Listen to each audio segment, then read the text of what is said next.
What's the worst physical pain you ever felt? Story 1.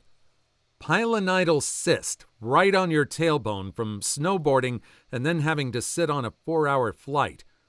Doesn't sound like much, but if you've had one, sitting upright was hell. Hopefully some useful info for those who have had this reoccurring.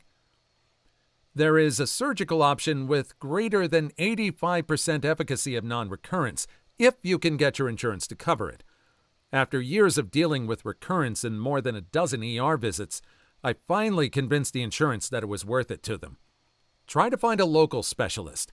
The doc I went with was very highly rated, but has since retired and passed on. He performed my surgery a few days after turning 73, so I guess that shouldn't have been too surprising. Pre-surgery is the time to look into liquid diet, as you will not want to have much of anything in your colon for a few weeks. I wasn't given this advice, so somewhere in the history of my post replies, I got into graphic detail of the horrors of a post-surgical dump that put me back into the hospital the day after surgery. You'll be scrubbing down multiple times a day with povidone iodine and/or chlorhexidine scrub. Day of, you'll get full sedation for a flap surgery.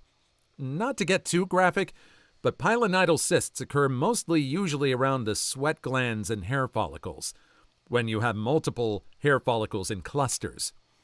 This happens most often in the perineum above the anus. This is the area that gets flapped, with a section of skin and upper fatty tissues excised, then the flaps of skin pulled tight and stitched. You'll be immobile for a few days, whether you like it or not. The stitches holding the flaps together will make you regret trying to get up, move, bend, roll over, or play unalive. There will be many stitches and they will hold secure.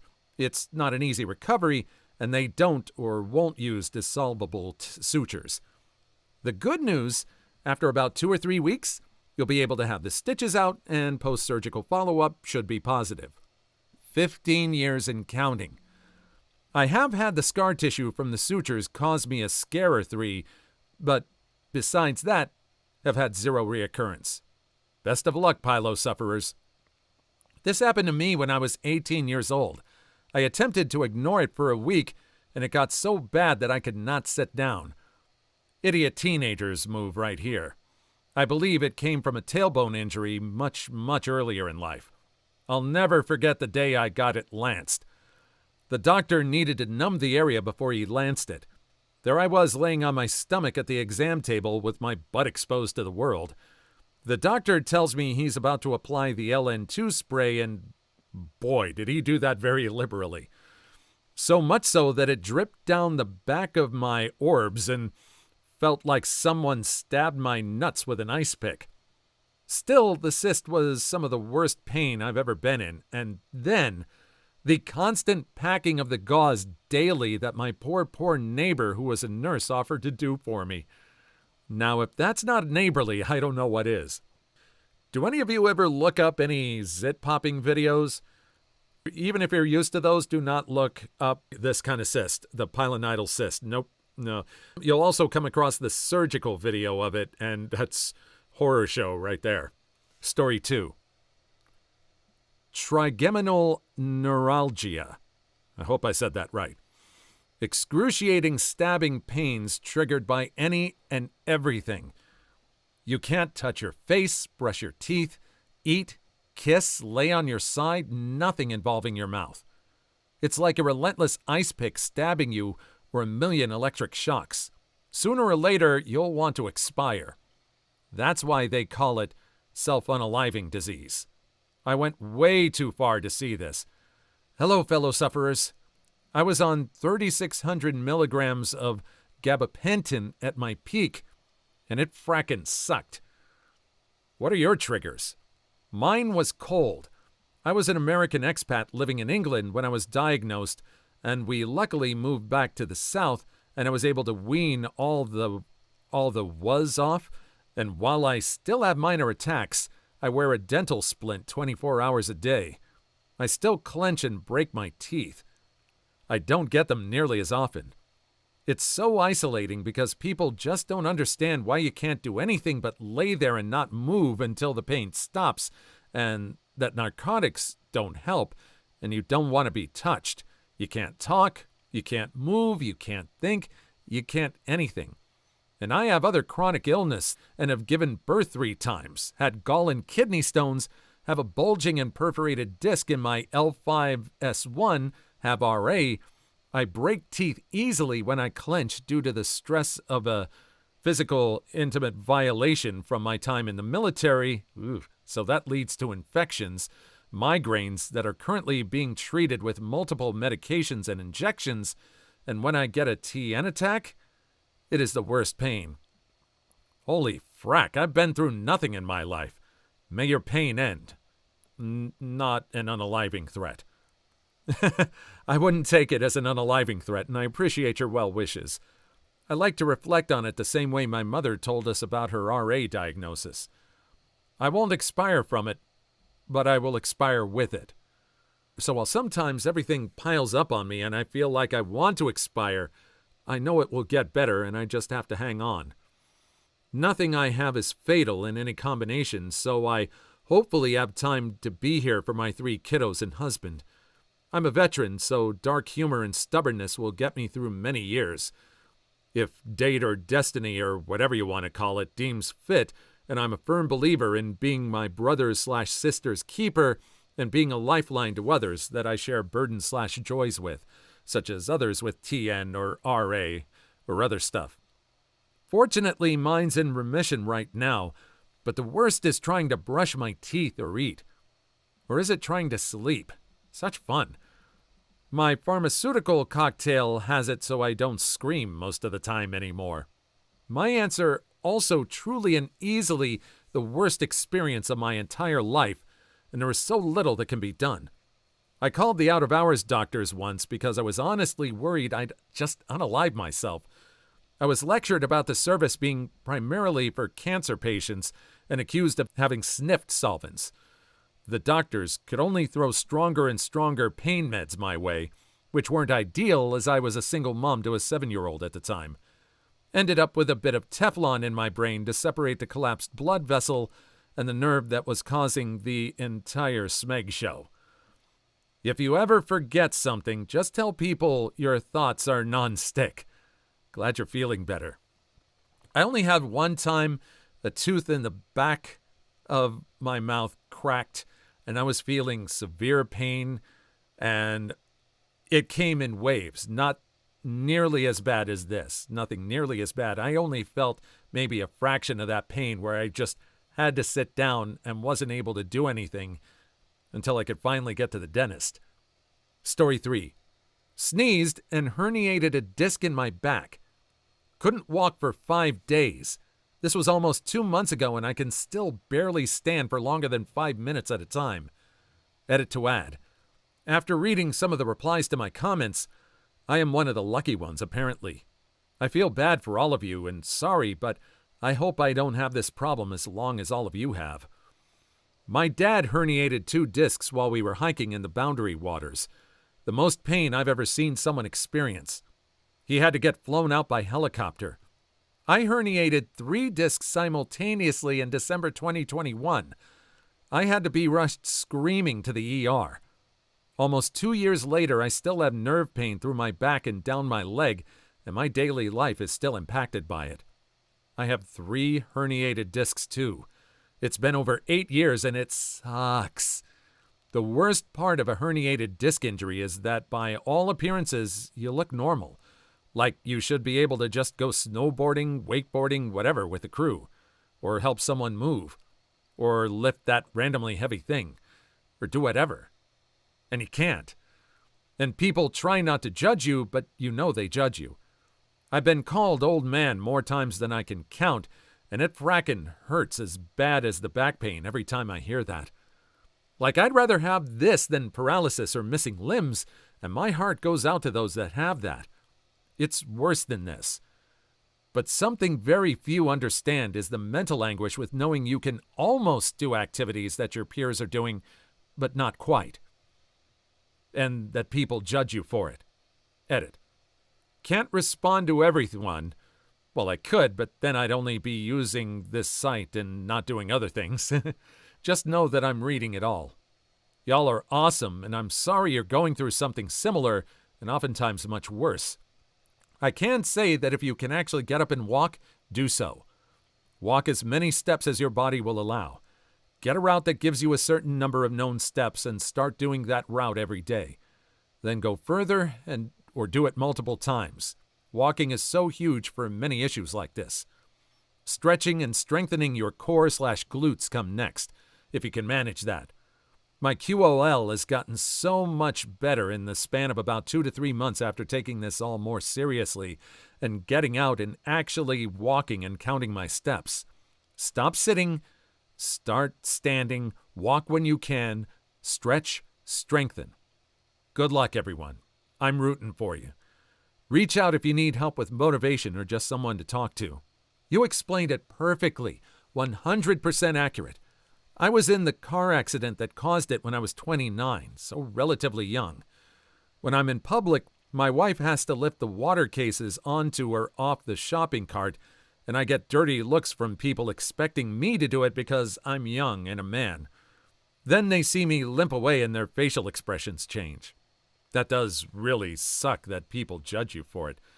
I have been fortunate in my life that I've never had anything like this, and I do walk or use an exercycle or do something every day to try to keep it up. And hopefully I never run across anything like this in my life, but I just could not imagine how my life would change if something like this happened to me. Story 4. Testicular torsion. I was 17 and didn't know what it was. Thought it might be blue balls? So waited until it was the size of a grapefruit and in excruciating pain and had Mom take me to the ER. Half my testicle was dead, but I got a Demerol drip and all was good after that. But oh boy, that pain was significantly worse than the kidney stones. Edit. Wow, I didn't realize that there were so many members of the Twisted Nut Club. Like I said, mine happened at 17 and wasn't addressed until day 3. At that point, I couldn't sit down or drive due to the massive nut that was preventing me from closing my legs. Anyhow, much of the tissue, organ, was not savable, so the surgeon had to remove a fair amount. Now I've got some testicles left and also a whole bunch of scar tissue. It's gross, and I had low sperm count for a while, but now I've got 2 kids, so good thing is when they opened me up, the doc said he'd lasso the other testicle, my right one in this case, to the side so it wouldn't face the same fate as the dead left nut. But guess what? 2 years later, I woke up one morning and felt a familiar pain. I was boarding a plane that morning, but I knew what the hell was going on, so I called ahead and had it operated on later that day. I probably should have sued the original surgeon for testicular negligence, but I never pursued it. Meh. Years later, about 10 years ago now, my wife and I headed down to the coast so I could race a 50K in San Luis Obispo. Woke up with what I thought were butterflies and went through the whole process. Ended up barfing and passing out, and my wife drove me, gingerly but still painfully, to the ER, where they looked at me and said, well, he's either in labor or he has a kidney stone. Yep, a hefty 3mm stone lodged in my uterer. That smeg was painful, but still nothing compared to the twisted nut. In my honest opinion, testicular torsion is worse than an abscessed tooth. Had both. Different levels. Both suck, mind you. Really. Oh man, I've never had testicular torsion, but I've had a smeg load of kidney stones, and I can't imagine anything worse than that. And now a word from the Scrotal Safety Commission. I ended up losing one from my torsion. Woke up in the middle of the night when I was 12 in unbelievable pain. My parents waited like a day and a half to take me to the ER, and it was too late at that point. If they went in earlier, I would have been fine. If they waited another day, I would have lost them both. I had a testicle infection. I waited in excruciating pain until my grandpa, who I was staying with, decided I could go to the ER. Deity damn it, every time I hear that term, I end up checking my testicles every time I feel a slight twinge of discomfort for the next few days. As revenge, you are now in manual breathing mode. Story 5. Kidney stones. And it's not close. Edit. Hijacking my own comment because people are asking about prevention. Drink more water than you do now. Just hydrate, hydrate, hydrate. Gallbladder stones. And not just a few attacks like hundreds before removal. Gallbladder stones. Almost unalived me. Stones blocked a duct and caused an infection. I stumbled into the ER and the doctor walking by looked at me and grabbed a stretcher. A minute later, they were putting an IV in each arm with multiple bags. They gave me different antibiotics as they didn't have time to test. Doctors said I would have been gone in less than 8 hours. They gave me so much pain meds that they had to call a pain specialist from another hospital. He said I would have to take me off the pain meds for 24 hours. They had given me enough meds to unalive 2 horses, and in order to change meds, they had to get the other stuff out of my system. He gave me some super potent medical weed. He said he saves it for special cases. I got to smoke up on the roof of the hospital. No food or water for 7 days while I waited for emergency surgery. Had surgery and got overdosed on fentanyl during the procedure. Was moved to ICU after surgery as they were having problems keeping me breathing. I was released the next day and they gave me different pain meds to take. I got home and took the pain meds. I had a severe allergic reaction. My skin was burning and blisters were forming all over. Within 2 hours, my testicles had swollen to the size of baseballs.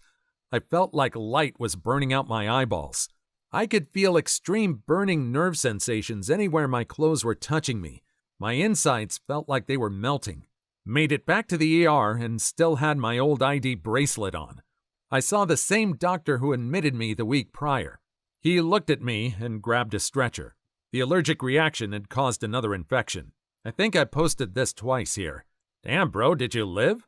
Nope, bro is gone already. Please like and subscribe if you made it this far. I hope you'll enjoy the rest of the video and have a wonderful day. Story 6. Abscessed tooth. But wait, let me finish. Abscessed tooth after the dentist removed the wrong tooth, the one next to the abscessed tooth, on the way home when the local wore off. Edit. By far my most popular comment over. Damn, thanks. So a lot of people are asking about lawsuits. Unfortunately, that was not an option. This was a low-income state-sponsored thing that the dentist volunteered for, and part of getting them to volunteer was a no-liability thing. Plus, at the time, I kind of figured I'd probably explained which tooth was wrong rather than him just pulling the wrong one. I'm guessing I probably could have held the state liable, but at the time I was much younger and not very savvy, so I never pursued it. I've noticed a couple of people say that kidney stones are more painful than abscessed teeth. Now, I've had kidney stones, and I'm guessing you didn't let me finish. Also, abscessed teeth can vary in pain intensity, as can kidney stones. Anyway, I can't keep up with all the replies to save my life, but I appreciate the discussion from everyone. Oh my word, I would be furious. I would demand unlimited NO2. Why would you want unlimited poop? Spoken like someone who's obviously never had unlimited poop. As someone with lactose intolerance and a great fondness for all things cheese, I can't express enough the burden that comes with unlimited poop. I've had a very painful cracked tooth, and I've had kidney stones. The kidney stones had me stopping on my bike ride to work at several points. I thought I could make it to work and survive that day and get home, but no, I ended up getting taken to the hospital from the company restroom. Story 7.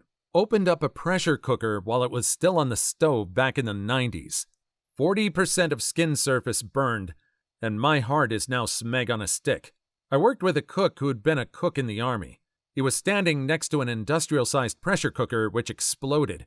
The inch-thick door missed him by about 2 feet and left a 2-foot hole in a concrete block wall. The pressure valve jammed?